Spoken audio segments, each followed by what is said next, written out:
জুলাই গণহত্যা মামলায় শেখ হাসিনার মৃত্যুদণ্ড। ঢাকার আন্তর্জাতিক ট্রাইব্যুনালে প্রাক্তন স্বরাষ্ট্রমন্ত্রীরও ফাঁসির সাজা হলো।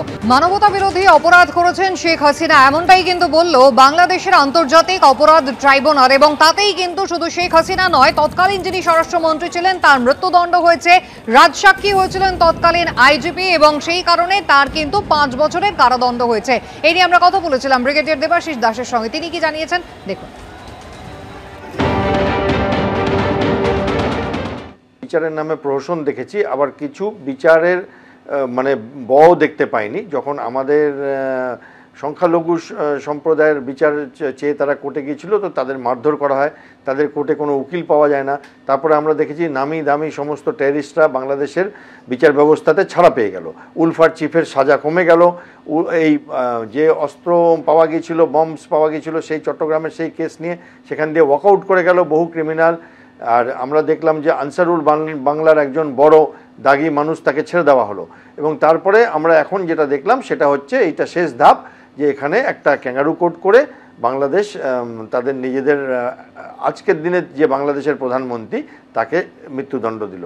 এবং কারা দিচ্ছে? যাদের কোনো বাংলাদেশের লোকাল স্ট্যান্ডার্ড নেই, কোনো ইলেক্টেড গভর্নমেন্ট নেই। এটা তো একটা বলতে পারেন বাংলাদেশে এখন একটা অস্থায়ী সরকার, তারা এই ডিসিশনগুলো নিচ্ছেন নিজেদের রাজনৈতিক অবস্থাটাকে স্টেডি করবার জন্য। এবং সেইখানে এইবার আমি আসি যে ভারত কি সত্যিই ওনাকে ছেড়ে দেবে? আমার মনে হয় না। ভারত তো অত ছোট দেশ না যে ওনারা একটা কিছু কাগজ দেখালেন আর ভারত গিয়ে হ্যান্ড ওভার করে দেবে। দ্বিতীয় কথা আমি যেটা বলতে চাই, ভারত কিন্তু বাংলাদেশের ওনাকে ডেকে আনেনি, বাংলাদেশের তরফ থেকে ওনাকে এনে দেওয়া হয়েছিল। ওনাদের হেলিকপ্টারে করে বাংলাদেশের মানুষ এখানে পৌঁছে দিয়ে গিয়েছিলেন। সেইখানে তো তাদেরকে দিয়ে শুরু করা হয় উচিত। সেই সব লোকেরা তো ওখানেই আছে, ওখানকার সেনাপতি আছেন, তো তিনিই তো এসকর্ট করে পাঠিয়েছিলেন ওনাকে, তাকে দিয়ে শুরু করা উচিত যদি বিচারটা করা হোক। জুলাই গণহত্যা মামলায় শেখ হাসিনার মৃত্যুদণ্ড। ঢাকার আন্তর্জাতিক ট্রাইব্যুনালে প্রাক্তন স্বরাষ্ট্রমন্ত্রীরও ফাঁসির সাজা হলো। রাজসাক্ষী প্রাক্তন আইজির 5 বছরের জেলের নির্দেশ। শেখ হাসিনার সমস্ত সম্পত্তি বাজেয়াপ্ত করার নির্দেশ দিল বাংলাদেশের আদালত। মৌলবাদী ইচ্ছে সায় দেওয়া হয়েছে, জবাব দিয়েছেন শেখ হাসিনা। শেখ হাসিনার ফাঁসির সাজার পর উত্তাল হয়েছে বাংলাদেশ। বিস্ফোরক, গাড়ি, বাসে আগুন লাগিয়ে দেওয়া হলো, উত্তাল হয়ে উঠল বাংলাদেশ। হামলাকারী দেখলেই গুলির নির্দেশ দিল অন্তর্বর্তী সরকার।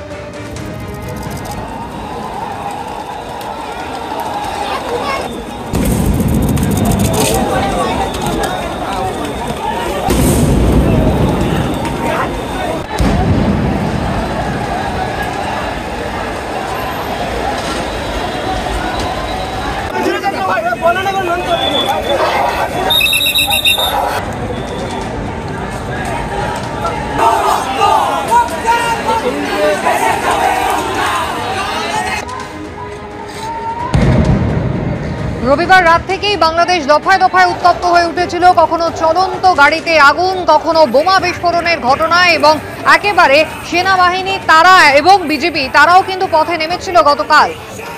সাউন্ড গ্রেনেড ফাটিয়ে তারা এই পরিস্থিতি নিয়ন্ত্রণ করার চেষ্টা করে।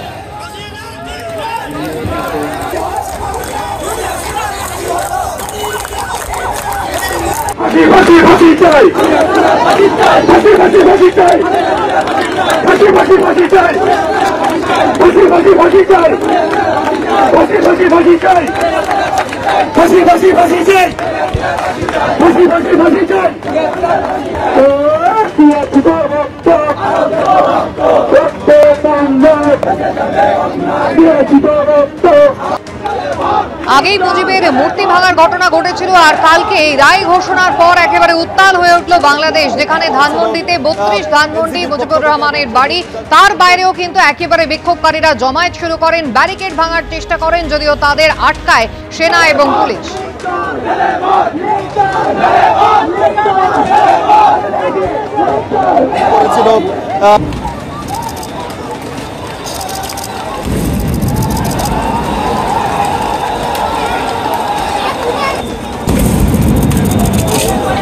শেখ হাসিনা এবং তৎকালীন স্বরাষ্ট্রমন্ত্রী তাদের দুজনের এই মৃত্যুদণ্ড ঘোষণা হওয়ার পরই কিন্তু শেখ হাসিনার প্রত্যর্পণ চায় ঢাকা। গণতন্ত্র শান্তি বজায় থাকুক, প্রতিবেশী দেশ হিসাবে ভারত এমনটাই চায়, প্রতিক্রিয়া দিয়েছে নয়াদিল্লি।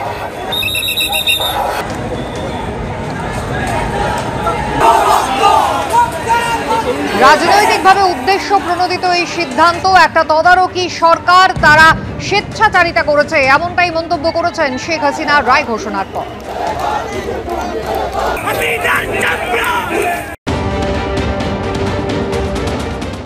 জনতার জয় হবেই হবে, এর থেকেও খারাপ অবস্থা আমরা সবসময় আন্দোলন করেছি, সবসময় আমরা সফলতা নিচ্ছি, গণতন্ত্র প্রতিষ্ঠা করেছি, বাংলাদেশের মানুষের আর্থসামাজিক উন্নতি আমরা করে এটা আমরা দেখেছি যে একমাত্র আওয়ামী লীগই পারে এই দেশের উন্নতি করতে, আর কেউ পারে না, একমাত্র আওয়ামী লীগই পারে এবং আওয়ামী লীগই পারবে।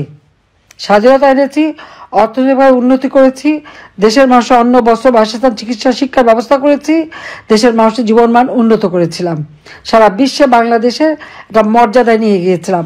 সেই মর্যাদাটা এই সুদখোর, খুনি, জঙ্গি, ফ্যাসিস্ট ইউনূস ধ্বংস করে দিয়েছে। এই দেশকে আবার আমাদের পুনরুদ্ধার করে গণতন্ত্র প্রতিষ্ঠার মাধ্যমে দেশকে আবার উন্নত করতে হবে।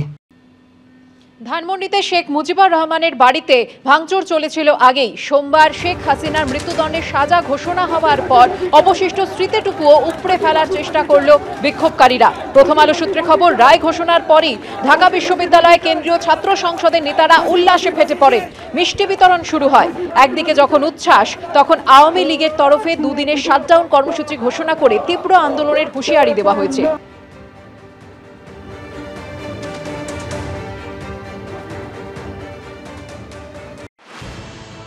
সোমবার শেখ হাসিনাকে মৃত্যুদণ্ড দিয়েছে ঢাকার আন্তর্জাতিক অপরাধ ট্রাইব্যুনাল। এই সাজা ঘোষণা করার আগে থেকেই ফের নতুন করে উত্তপ্ত হতে শুরু করে পদ্মাপাড়ের দেশ। দফায় দফায় অশান্তি, চলন্ত গাড়িতে আগুন। পরিস্থিতি নিয়ন্ত্রণে সেনা পুলিশের পাশাপাশি মোতায়েন করা হয় বর্ডার গার্ড বাহিনীও। মোহাম্মদ ইউনূসের জমানায় বারবার নৈরাজ্যের মাধ্যমে শেখ হাসিনার চিহ্ন মুছে ফেলার চেষ্টা হয়েছে। ধানমন্ডিতে শেখ মুজিবুর রহমানের বাড়িতে ভাঙচুর চলেছিল আগেই।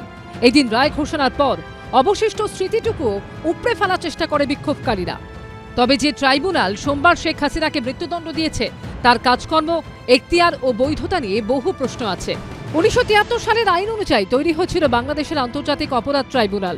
2024 সালের গণবিক্ষোভ বা জুলাই আন্দোলনের পর এই ট্রাইব্যুনালের কাজের ধরন বদলে যায়। মোহাম্মদ ইউনূসের অন্তর্বর্তী সরকার এই ট্রাইব্যুনালকে ব্যবহার করছে 2024-এর আন্দোলনের সময়ের অত্যাচারের বিচারের জন্য। যদিও এই ট্রাইব্যুনাল নিয়ে আন্তর্জাতিক মহলেও একাধিক প্রশ্ন রয়েছে।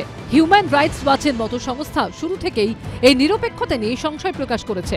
তারা বিচারের প্রক্রিয়ায় একাধিক অসঙ্গতিও খুঁজে পেয়েছে, বিশেষত বিরোধী নেতাদের টার্গেট করা এবং কারো অনুপস্থিতির সুযোগ নিয়ে বিচার প্রক্রিয়াকে প্রভাবিত করার অভিযোগও রয়েছে এই ট্রাইব্যুনালের বিরুদ্ধে। I think it was all fixed because as you know, the judiciary itself was overhauled, and all the Supreme Court judges were in fact asked to resign at gunpoint almost. So I think those things have happened. They are on record now. So I think the judiciary a new judiciary was created under the same old ICT, but the judges were changed, everybody was changed. And then this whole trial took place. How free and fair the trial was, everybody is asking the same question. এটা আমাদের কাছে কোনো surprise না, কারণ তার আগে আমরা কিছু বিচারের নামে প্রহসন দেখেছি, আবার কিছু বিচারের মানে দেখতে পাইনি। যখন আমাদের সংখ্যালঘু সম্প্রদায়ের বিচার চেয়ে তারা কোর্টে গিয়েছিল, তো তাদের মারধর করা হয়, তাদের কোর্টে কোনো উকিল পাওয়া যায় না। তারপরে আমরা দেখেছি নামি দামি সমস্ত টেররিস্টরা বাংলাদেশের বিচার ব্যবস্থাতে ছাড়া পেয়ে গেল। প্রথম আলো সূত্রে খবর, রায়ের পর ঢাকা বিশ্ববিদ্যালয়ে কেন্দ্রীয় ছাত্র সংসদের নেতারা উল্লাসে ফেটে পড়েন। মিষ্টি বিতরণ শুরু হয়, স্লোগান ওঠে। এই মুহূর্তে খবর এলো হাসিনার ফাঁসি হলো, হাসিনার দিন শেষ, মিষ্টি খাবে বাংলাদেশ। সিলেটের এনসিপির নেতারা রায় ঘোষণার পর কেন্দ্রীয় শহীদ মিনার প্রাঙ্গণে মিষ্টি বিতরণ করেন। একদিকে যখন উচ্ছ্বাস, তখন আওয়ামী লীগের তরফে দুদিনের শাটডাউন কর্মসূচি ঘোষণা করে তীব্র আন্দোলনের হুঁশিয়ারি দেওয়া হয়েছে। শুনেছি যে মানে ওটাকে ফাঁসির দণ্ড দেশে, এটা তো দিবেই, এটা তো আমরা জানি। এর জন্যই যাতে করে আমাদের বাংলাদেশে আওয়ামী লীগের নেতারা, আওয়ামী লীগের প্রধানমন্ত্রী, আমাদের বঙ্গবন্ধু কন্যা যাতে না যেতে পারেন এবং না ফিরতে পারেন, তারই একটা পাকাপোক্ত বন্দোবস্ত করার জন্যই এটা হয়েছে। এদেশের জনগণ সেটা ভালো করেই বুঝে গিয়েছে, তারা বিক্ষোভ শুরু করেছে। এটা প্রচন্ড বিক্ষোভে পরিণত হবে খুব শীঘ্রই। এই আজকে যে ঘটনাটা পরিপ্রেক্ষিতে হাসিনাকে মৃত্যুদণ্ড দেওয়া হলো এবং তাকে কোনো সুযোগ দেওয়া হলো না তার ডিফেন্ড করার জন্যে, এটা রাইটলি সেড যে it is a kangaroo court, এবং ক্যাঙ্গারু কোর্টে যেসবগুলো বিচার করা হয় সেগুলো অবিচারেরও থেকেও খারাপ।